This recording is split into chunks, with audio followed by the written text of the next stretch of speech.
નમસ્કાર મિત્રો, સ્વાગત છે તમારું અમારી યુટ્યુબ ચેનલ વિહતરામ 2020માં મેલડી માની મહિમાની વાર્તા।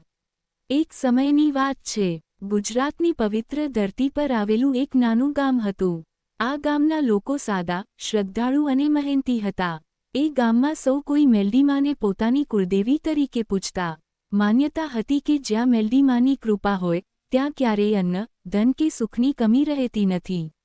ગામમાં એક ગરીબ ખેડૂત રહેતો હતો, નામ હતું રામો ભગત। રામો ખૂબ જ સત્યનિષ્ઠ અને મેલડી માનો પરમ ભક્ત હતો। તેની પાસે બહુ સંપત્તિ નહોતી, પણ રોજ સવારમાં ખેતરમાં જતાં પહેલાં મેલડી માને દીવો પ્રગટાવીને જતો। તે કહેતો, માં, તું સાથે હોય તો કોઈ ભય નથી। એક વર્ષ એવું આવ્યું કે ગામમાં ભારે દુષ્કાળ પડ્યો। વરસાદ નહોતો, ખેતરો સુકાઈ ગયા, કૂવામાં પાણી ખૂટી ગયું। લોકો હિંમત હારવા લાગ્યા, ઘણા ગામ છોડીને જતા રહ્યા। પણ રામો ભગતે ગામ ન છોડ્યું। તેને પૂરો વિશ્વાસ હતો કે મેલડી માં જરૂર મદદ કરશે। એક રાત્રે રામોને સ્વપ્ન આવ્યું।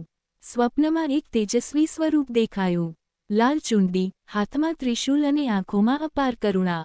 એ સ્વરૂપે કહ્યું, રામા, ભય ન રાખ।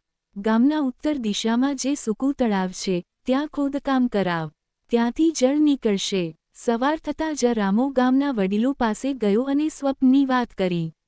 શરૂઆતમાં કેટલાક લોકો હસ્યા, પણ મોટાભાગે લોકોને મેલડી મા પર અખૂટ શ્રદ્ધા હતી।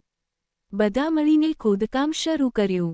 થોડા જ સમયમાં જમીનમાંથી મીઠું અને ઠંડુ પાણી બહાર આવ્યું। આખું ગામ આનંદથી ઝૂમી ઉઠ્યું। લોકો બોલી ઉઠ્યા, જય મેલડી મા, જય મેલડી મા। આ પાણીથી ખેતરો ફરી લીલા થયા, ગામમાં સુખ શાંતિ પાછી આવી। પરંતુ મુશ્કેલી અહીં અટકી નહીં। પાડોશી રાજ્યનો એક ક્રૂર રાજા આ સમૃદ્ધિ જોઈને ગામ પર કબજો કરવા આવ્યો। તેણે ગામના લોકો પર અત્યાચાર શરૂ કર્યા। લોકો ડરી ગયા। રામો ભગતે ફરી મેલડી માને પ્રાર્થના કરી। એક રાતે, જ્યારે રાજાની સેના ગામમાં પ્રવેશ કરી રહી હતી, ત્યારે આકાશમાં ભયાનક ગર્જના થઈ। અચાનક કાળી આંધી અને વીજળી ચમકી। સૈનિકોના ઘોડા ભડકી ગયા, હથિયારો હાથમાંથી છૂટી ગયા। લોકોને એક દિવ્ય અવાજ સંભળાયો, જે મારી ભક્તોને તકલીફ આપશે, તેનો વિનાશ નિશ્ચિત છે। રાજા ભયભીત થઈ ગયો। તેને સમજાયું કે આ કોઈ સામાન્ય ગામ નથી, અહીં મેલડી માની સાક્ષાત કૃપા છે। રાજાએ માફી માંગી અને ગામ છોડીને ચાલ્યો ગયો। આ પછી ગામમાં મેલડી માનો ભવ્ય મંદિર બનાવાયું। દર વર્ષે ચૈત્રી નવરાત્રિમાં ભવ્ય મેળો ભરાવા લાગ્યો। દૂર દૂરથી ભક્તો મેલડી માના દર્શન કરવા આવવા લાગ્યા। રામો ભગત આખી જિંદગી મેલડી માની સેવા કરતો રહ્યો।